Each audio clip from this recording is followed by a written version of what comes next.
Les bienfaits des bourgeons d'aubépine. La gémothérapie soigne avec ces embryons qui contiennent tous les composants de la plante, de la racine à la fleur. Les bourgeons, concentrant les éléments actifs, étaient déjà utilisés au Moyen Âge par les alchimistes.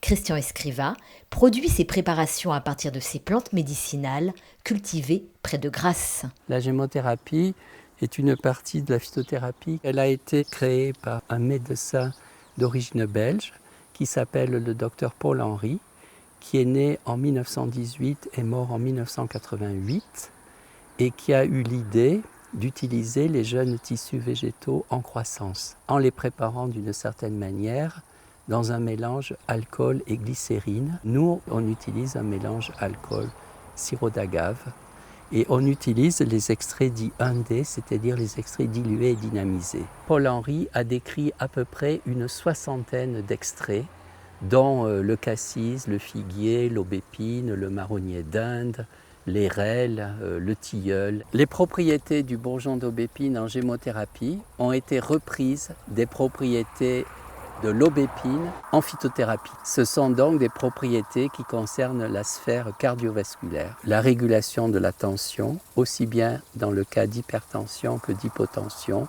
et puis tout ce qui est troubles cardiaques type palpitation par exemple. Les bourgeons ont été prélevés au moment de leur éclosion et ils ont été mis à tremper dans un mélange d'alcool et de sirop d'agave. L'alcool, c'est de la blanche d'Armagnac de qualité biodynamique.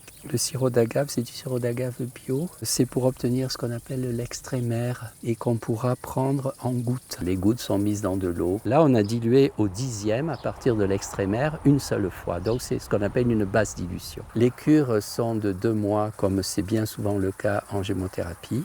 Et les prises sont de 20 ou 25 gouttes 3 fois par jour, avec bien sûr le suivi médical. Christian Escriva fabrique aussi des huiles essentielles et des macérats huileux.